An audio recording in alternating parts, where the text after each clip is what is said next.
Clique subscribe para receber a notificação dos próximos vídeos. Saudações.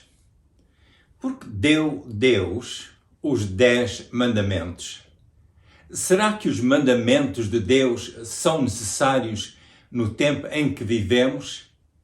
Haverá mais significado ligado aos mandamentos de Deus do que o aspecto da ordem civil? Será que os 10 mandamentos contribuem para o valor da vida humana? Realmente, quando se fala dos mandamentos de Deus, há sempre muita matéria para ser considerada.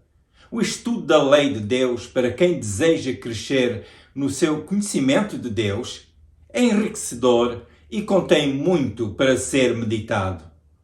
No caso deste estudo, este estará limitado à relevância dos 10 mandamentos na vida diária da pessoa que crê em Deus. Os mandamentos de Deus estão ligados ao princípio da qualidade de vida e constituem uma plataforma em que a doutrina bíblica pode ser investigada. Alguns poderão dizer que os mandamentos de Deus são bons, porém causam grande preocupação, pois dizem que ninguém os pode cumprir. Outros dirão que as leis de Deus causam restrição na vivência do ser humano, causando com isso ou por isso muita frustração. Há a ideia de que a lei de Deus é um sistema seco e que restringe a liberdade. Mas, na realidade, o que é liberdade? O conceito de liberdade terá sempre a amplitude e significado de aplicação conforme o que lhe quiserem dar. Ou seja, a liberdade é o que a pessoa quiser que seja. Por isso, sem parâmetros que dê à liberdade o seu contexto e o seu propósito, a liberdade poderá ser uma filosofia ou cultura ou direito de realizar um desejo ou qualquer outra coisa. O conceito de que as leis de Deus restringem a liberdade está isento de compreensão do que é o seu propósito. Se considerarmos que as leis de Deus refletem o princípio do relacionamento entre Deus e o ser humano, logo vimos que as leis refletem o princípio da vida com Deus. Observemos as seguintes palavras de Deus ditas ao patriarca Abraão, conforme nós lemos em Gênesis capítulo 17, versículo 1. Neste versículo lemos que Deus disse a Abraão: "Anda em minha presença e sê perfeito." O que significam estas palavras? Significa ser completo e realizado na presença de Deus, no caminho de Deus. Ser perfeito diante de Deus, no contexto bíblico, não é como por vezes é interpretado.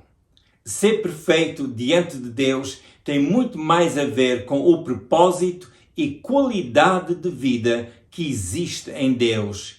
Por exemplo, a Bíblia diz que Abraão creu em Deus e que por isso ele foi justificado e também foi chamado amigo de Deus. Podemos ler mais sobre isto em Tiago, capítulo 2, versículo 23 e também Gálatas, capítulo 3, versículo 6. Por estes textos bíblicos, compreendemos que ser perfeito diante de Deus, no contexto do que Deus disse a Abraão, está ligado ao que é a realidade da vida da pessoa que anda na presença de Deus. Deus dá bênçãos, como por exemplo a chuva, a saúde. Deus é o grande provedor de toda a boa dádiva. Porém, Deus também nos diz para andarmos no seu caminho. O que significa andar nos caminhos de Deus? Significa andar segundo os princípios de vida que Deus estabeleceu para o ser humano. Vejamos os 10 mandamentos. Porque deu Deus os 10 mandamentos? Qual a razão de haver mandamentos? Quando o propósito do mandamento não é entendido, esse mandamento poderá ser um fardo ou a justificação para qualquer comportamento. E pessoas que se dão muito ao aspecto da lei, que dizem que necessitam da lei para serem controlados, aí a lei acaba por justificar a sua própria crença, o que não é propriamente um princípio bíblico. Quando a razão do mandamento é compreendido, então o mandamento torna-se um instrumento de bênção, porque por ele pode-se então entender a razão daquilo que Deus nos diz, de o que é que está por detrás desse mandamento, qual a bênção de Deus que está ligada a esse mandamento. Quando a razão do mandamento é entendido, também o princípio da vida que estiver ligado a esse mandamento será compreendido. Neste estudo vamos procurar compreender a razão de Deus ter dado os 10 mandamentos. Vamos também dar atenção ao propósito de cada mandamento, vendo como cada um aponta para o caminho em que a bênção de Deus é manifesta. Eu creio que, entendendo estas duas questões, estes dois princípios, o princípio da razão e o princípio da bênção, em cada mandamento de Deus, poderá ser melhor entendida a relevância dos 10 mandamentos dos nossos dias, ou qual a mensagem para os nossos dias e que está contida nos 10 mandamentos. Comecemos com uma vista ligeira pelos 10 mandamentos que Deus deu a Moisés, e conforme nós podemos ler em Êxodo, capítulo 20, versículos 1 a 17. Êxodo 20, versículos 1 a 17. O primeiro mandamento é: não terás outros deuses diante de mim, disse Deus. No versículo 3. Deus não quer deuses companheiros. Deus é o único Deus para aquele que diz que crê em Deus. O que crê em Deus só reconhece Deus como o único Senhor e Salvador do pecador. O segundo mandamento é: não farás para ti imagem esculpida, conforme nós lemos no versículo 4, Êxodo 20, versículo 4. Imagens moldadas, trabalhadas ou de outro género, que representam Deus, é algo que Deus diz que nós não devemos ter, ou representam Deus ou qualquer outra divindade. Deus é o Salvador, que não está limitado à imagem que o ser humano possa criar acerca dele. E mais adiante iremos falar com mais detalhe sobre esta lei e a sua importância nos nossos dias. O terceiro mandamento é: não tomarás o nome do Senhor teu Deus em vão, no versículo 7. Tomar o nome do Senhor em vão é o mesmo que dizer o seu nome sem reconhecer o significado e a santidade do nome de Deus. E este é um dos princípios mais importantes que nós encontramos na Bíblia também. Honrar o nome de Deus, porque o nome de Deus representa vida e também autoridade. Por isso Deus diz para nunca usarmos o nome do Senhor em vão. O quarto mandamento diz: lembra-te do dia de sábado para o santificar. Versículo 8. Este versículo significa tirar tempo de qualidade para estarmos com Deus. E todos estes mandamentos nós iremos depois ver com mais algum detalhe nos próximos segmentos deste estudo. O quinto mandamento diz: honra a teu pai e a tua mãe. Versículo 12. É importante reconhecer os nossos pais e respeitá-los. É necessário também quebrar o círculo de desonra que por vezes é seguido e é causa de tanto sofrimento. Isto é quando o pecado é transmitido de geração em geração, quando certas tendências são transmitidas de geração em geração e que criam problemas nos laços familiares. E a Bíblia ensina-nos que, de facto, devemos honrar os nossos pais. O mandamento número 6 é: não matarás. no versículo 13. É importante reconhecer o valor, reconhecer a dignidade da vida humana. O 7º mandamento, no versículo 14, diz: não adulterarás. Significa respeitar o casamento, a aliança que o casamento é entre marido e mulher. O mandamento número 8 diz: não furtarás. Versículo 15, que significa não roubar. O mandamento número 9 diz: não dirás falso testemunho. Versículo 16, isto é, não mentir. Mandamento número 10, não cobiçarás. Versículo 18, isto é, não desejar aquilo que não nos pertence. E depois iremos ver com mais detalhes cada um destes mandamentos e ver a riqueza de vida que cada um destes promove na vida da pessoa que crê em Deus e que quer conhecer mais a Deus e que realmente quer andar no caminho de Deus e conhecer a bênção de Deus na sua vida.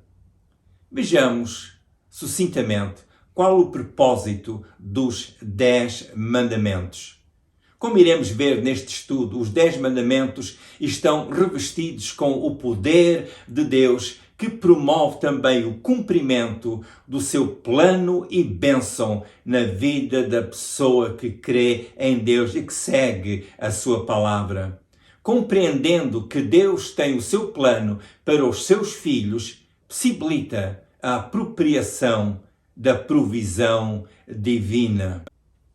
Com este princípio dos 10 mandamentos, vamos ver um exemplo da utilidade da lei, no caso do povo hebreu, que ao sair da escravidão, onde tiveram muito tempo, que Deus lhes deu estes mandamentos e qual o efeito destes mandamentos de Deus em suas vidas. Nós lemos em Êxodo, capítulo 20, versículos 1 e 2, os seguintes versículos. Então falou Deus todas estas palavras, dizendo: Eu sou o Senhor teu Deus, que te tirei da terra do Egito, da casa da servidão. Reparemos neste segundo versículo que diz que Deus tirou o povo da escravidão. Durante cerca de 430 anos, o povo hebreu viveu em terra que não era sua. Uma grande parte deste tempo, eles viveram como escravos. Eles foram sujeitos a grandes sofrimentos e indignidades. Quando o número do povo hebreu crescia, o rei Faraó mandou que os seus filhos fossem lançados ao rio, fossem mortos. A sua esperança era controlar o seu crescimento demográfico. Eles realmente sofreram bastante, foram sujeitos a trabalhos difíceis, árduos e sempre maltratados. É lógico pensar que os judeus estavam debaixo dos ditames do que os egípcios consideravam ser os desejos ou exigências dos seus deuses. Deus tirou-os da terra do Egito para os colocar na terra prometida, terra que emanava leite e mel, como está escrito em Levítico, capítulo 20, versículo 24. Esta terra seria sua e ali eles não seriam mais escravos. Ao tirar o seu povo do Egito, Deus manifestou que tinha muito mais poder que os deuses dos egípcios. Ele mostrou que a sua autoridade era maior que a autoridade do rei Faraó. Ele mostrou também que era o Deus da liberdade. Portanto, o que Deus lhe estava a dar, tanto a terra como as suas leis, seriam mais elevadas do que aquilo que eles tinham vivido na terra da escravidão. Também, ao tirá-los da terra onde eles eram escravos, Deus fez uma outra obra maravilhosa neles. Deus deu-lhes a sua própria identidade como povo de Deus, povo da aliança com Deus. Eles passariam a ser um povo com um destino de glória. Na sua terra, eles seriam um povo segundo o padrão de Deus. Este padrão de Deus manifesta a liberdade, a sabedoria, a dignidade, a paz, a prosperidade e outros valores. Eles saíram de um lugar onde as leis em vigor não abrangiam o reconhecimento do seu Deus, nem tampouco o respeitavam. Na terra do Egito, naquela ocasião, a prática de venerar muitos deuses estava em voga. O povo hebreu vivia no meio de um povo idólatra e um povo politeísta. Politeísmo é a prática de adoração a muitas divindades, ou ter muitos deuses. Os cultos às divindades eram prestados mediante sacrifícios e ofertas para aplacar os deuses. Portanto, ao dar as leis ao povo hebreu, Deus estava a guiar o povo hebreu para que tivesse uma nova mentalidade, uma transformação de vida. Eles tinham que mudar a sua perspectiva acerca deles próprios. Eles tinham que pensar mais como povo de Deus e menos como escravos, porque ao fim de tantos anos vivendo como escravos, aquilo já estava tão enraizado na sua identidade e Deus quis transformá-los. E um dos aspectos da lei de Deus era precisamente isso, ajudar o povo nesta transição para realmente ter um conceito segundo Deus para as suas vidas e não segundo o que lhes tinha sido imposto como escravos.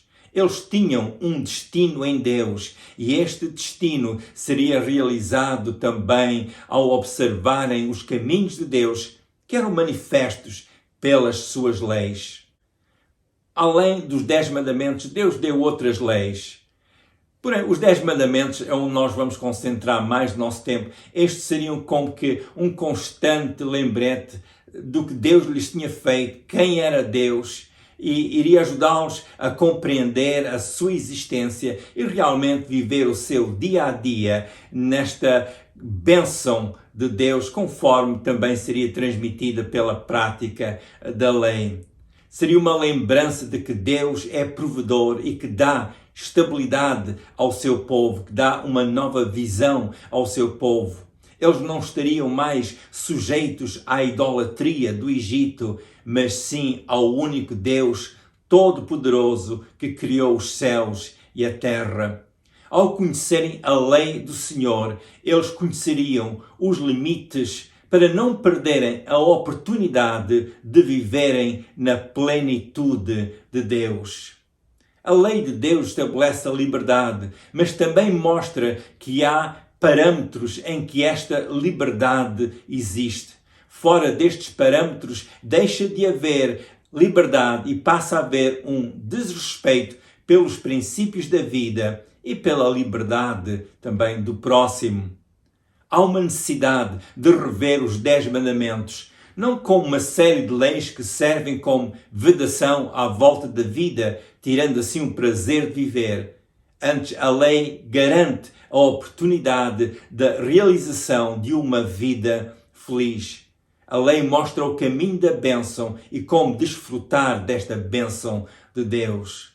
Será muito importante compreender que o cumprimento dos 10 mandamentos não salva, no sentido da salvação que nós recebemos pela fé em Jesus. Não salva no sentido da salvação que é pela graça.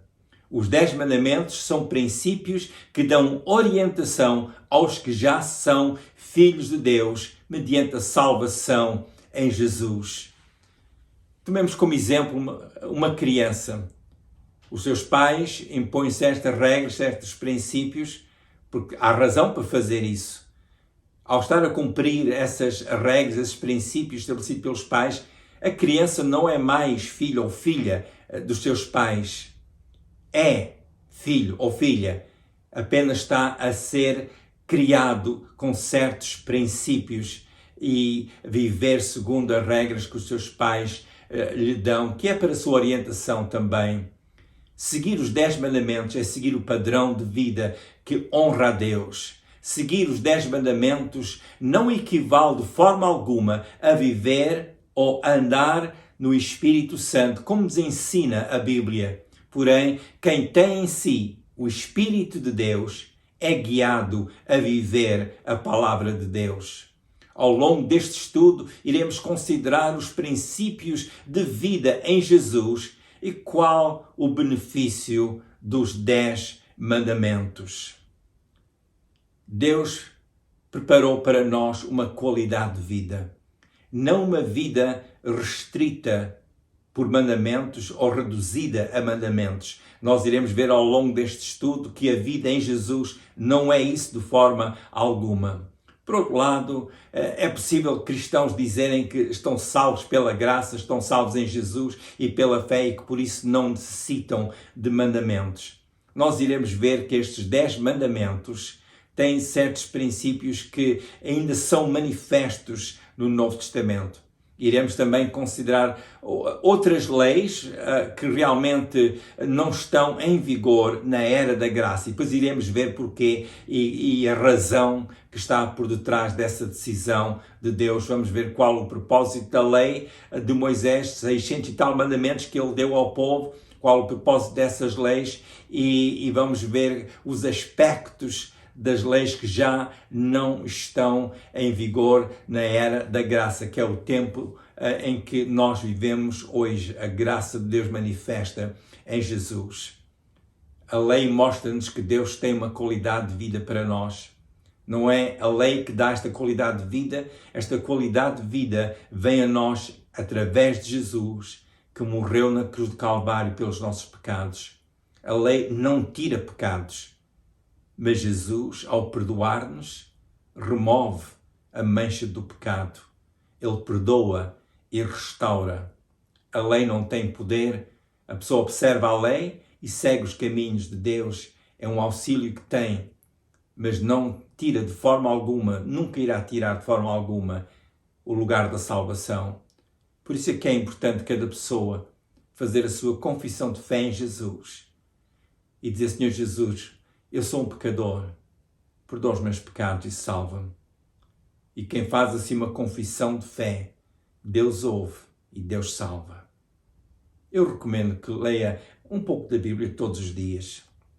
Também faça a sua oração a Deus, Pai, sempre em nome de Jesus, porque Jesus é o Salvador, o único Salvador. E logo possa frequente uma igreja que realmente ensina o Evangelho de Jesus. Continuamos orando para que a bênção da salvação seja plenamente realizada na sua vida. Muitas bênçãos de Deus. Se quiser ver os vídeos anteriores, vá ao YouTube, ao canal com o meu nome, Manny Bessel.